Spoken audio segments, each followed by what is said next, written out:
Hey guys, what is up? Super K-Man Rocks here, back with my Week 1 battle for the SRSL Fan4stic season. It is us, the Carolina Liepards, me, Super K-Man Rocks, facing Shinyeevee 102 and the Sticky Lickilickis. Now, I did practice that. Of course I did, before going into this video, because I screwed up saying that about 800 times in prep for it. But this was the Week 1 battle. Team Builder went up a couple days ago. I believe I put it up on Friday. If you guys want to go ahead and check that out, link will be in the description for that. That'll kind of explain the thought process of my team. But if I'm going to go down it very, very quickly, I guess it was a lead Life Orb Machamp, Choice Scarf Latias with basically just stab attacks, Life Orb Nasty Plot Togekiss, Leafeon for Swampert, Cleric Leafeon with Swords Dance and Baton Pass as well, Bastiodon with Stealth Rock and Metal Burst for the Weavile, and then also the Doug Trio, so I could trap a few threats. But that's just a quick rundown. If you want more in-depth details as to why I built the team the way I did, you can go ahead and check out that video in the description. But I will say Eevee grabbed the replay here, so I'm actually going to be on the other side of the battle. I'll be on the opponent's side of the battle, but we'll quickly get into the battle here. I will say I'm going to stop at 2 specific turns in this game, because I think there were 2 very specific turns that decided how the rest of the battle was going to go out. So I'm going to kind of stop the battle at both of those and kind of explain the thought process of why everything was important there. But let's just get right into the replay here. So as I said before, I'm going to lead off with Machamp. He's actually going to lead off with Weavile, which is really good for me. Gets me a free Dynamic Punch off. He's going to switch out into the Moltres. And this gives me a free Dynamic Punch off on the Moltres. This is a lot of damage. That's, 45%, and a Confuse on Moltres is very good. Now, what I noticed is that I don't have a great switch into Moltres, so I go into Bastiodon here, as he hits himself in Confusion. Now, I make a big mistake this turn, and I actually go for the Stealth Rock instead of the Metal Burst. Now, if I go for the Metal Burst, Moltres is knocked out, Bastiodon's still at 50%, but I actually don't. I go for the Stealth Rock to get that up, because of that, I can't really take it out, because now Moltres will take out Bastiodon. Now, I am going to pause it here, because this is one of the turns that I was talking about. Letting Bastiodon go down here was a pretty big oversight on my part. The only problem is I didn't have another switch into a Fire Blast from Moltres. So, but letting Bastiodon go down here was a big, big, big mistake.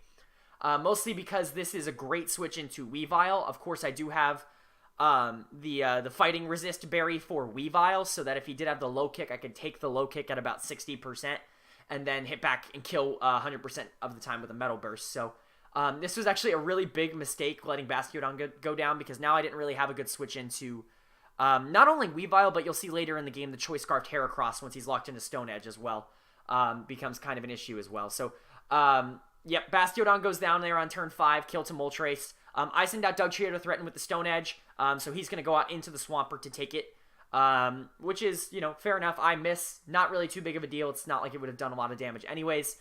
But, of course, I'm not staying in on Swampert. I go straight into Leafeon because it's by far the best check I have. He's going to go smartly for the Stealth Rock here, where I'm just going to go ahead and click the Leaf Blade to see what he goes into. He actually does bring the Venusaur this week. Now, that means he brought the 2 things that I was most sure that he was not going to bring, which were Venusaur and Moltres. I didn't really think it made a lot of sense for him to bring either, but he actually goes for the Sleep Powder as I switch out into Togekiss here. He misses, which is excellent.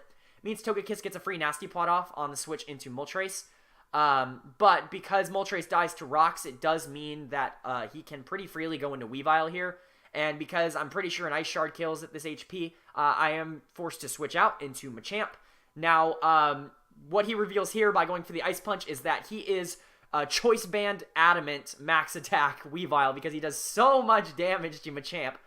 So that's actually a big problem. I'm able to get the Dynamic Punch off on the Swampert, but at this point I can't switch back into Rocks. Now, this would be a really good time for me to have Custat Berry, because of course it would let me kill off the Swampert here. But he does just kill me with the Waterfall, which is fine. Machamp goes down. It does mean I have very little threats for Weavile left. But that's okay. I, of course, go into Leafeon and force him out into the Venusaur as I go for the Wish to try to get Togekiss in for free, I believe. I believe it's Togekiss. I actually go for the Baton Pass, not expecting me to be faster, but I am faster. So I end up going into Dugtrio to take the Sludge Bomb because he can take it better.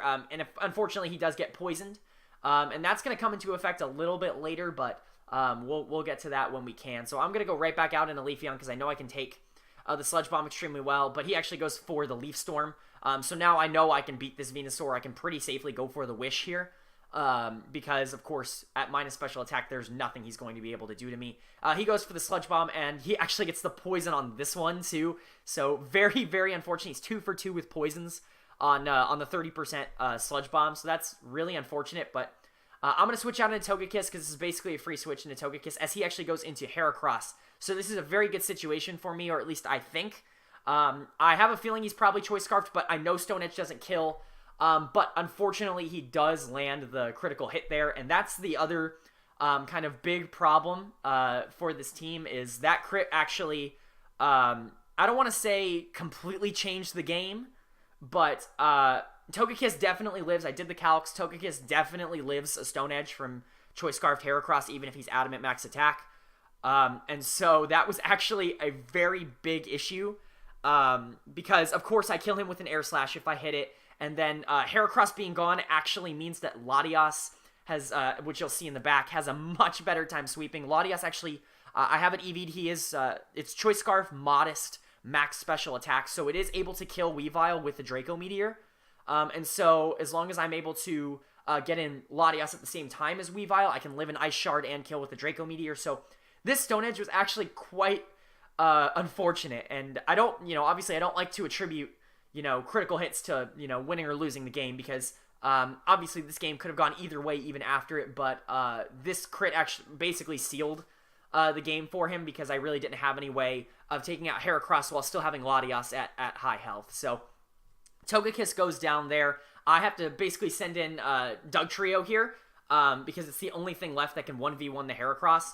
I go for the Stone Edge. It does land, but the poison's going to tick down. Thankfully, now it's in Latias kill range. He does miss the second Stone Edge. It doesn't really matter too much. I just needed to guarantee that it was in range of Latias' Dragon Pulse, which I did with the first Stone Edge. So, Dugtrio is going to go down here. It does confirm to me that he is Choice Scarfed, which I knew before because he outsped Togekiss, but it lets me go into Latias and click Dragon Pulse. I guarantee to outspeed him, or no, I'm guaranteed to take the Stone Edge, even with a crit. And so I'm able to kill with Dragon Pulse. He's going to go ahead and send in, actually, Azelf in the back. Now, this actually I'm not sure. This was a roll to kill. I actually got a very low roll on the Dragon Pulse there, and he's able to take me out with an Ice Punch, and then Azelf dies to recoil. But at this point, Weavile can come in pretty much for free and beat the Leafeon 1v1, and that's going to be a 3-0 victory for him there. And so, a close game up until the crit, at which point I really don't think I had a chance to win, mostly just because I didn't have enough combat power to beat up on the Weavile, but it was a close game. It was fun. Things I could have done differently. Not letting Bastiodon go down turn 5. That was a pretty ridiculous decision that I made there. Mostly because after losing both Bastiodon and Machamp early, I did not have a way to consistently switch into Weavile, which was a big problem. I actually brought both of those mons specifically for it, and I never really even got to use them for it. So that was a very, very bad decision on my part. I didn't anticipate Choice Band Adamant Weavile just because it didn't seem like it did a lot against my team, but in retrospect, it was actually a brilliant move because it meant it guaranteed to hit KO'd the Machamp with Ice Punch, so I couldn't switch in on it with Machamp. Yeah, I mean, really just a great prep by Eevee. I did not expect to see the Venusaur or the Moltres, the Moltres being quite a big problem for this team. One thing I also could have done differently, I was very conservative with my use of Latias in this game, and I think maybe if I was a little bit more aggressive, I was running Recover on it, like if I needed it, and so, maybe if I was a little bit more liberal with my use of Latias early in the game, maybe switching into Moltres' Fire Blast and then KOing it with Dragon Pulse, maybe it would have gone different as well. I could have saved Bastiodon for Weavile, so just things I could have done that could have helped the game, but either way, good game to Eevee, good game to the Sticky Lickilickis, and hope you guys enjoyed that. I will be back, I guess, a little bit later this week with the build and battle with Tiny Giants, Connor. That'll go up hopefully on Wednesday, and then next week's battle is actually against the commissioner himself, Red Panda. So I'm very, very excited to go ahead and jump into that. And that team builder for that will hopefully go up on Wednesday or maybe Thursday or Friday. And then the battle hopefully will go up either Saturday or Sunday of next week. So and adding on to that, I think we might be doing a weekly recap show. If we are doing that, that will also be up later this week. So definitely subscribe if you guys are interested in seeing any of that content so you get that notification for when it does go up. But other than that, if you guys liked it, please leave a like. Please comment on any way I can make these videos more entertaining, or if you want me to add anything like that, go ahead and leave that in the description or comment section below. And other than that, I hope you all have a wonderful rest of your day, and I will see you all later.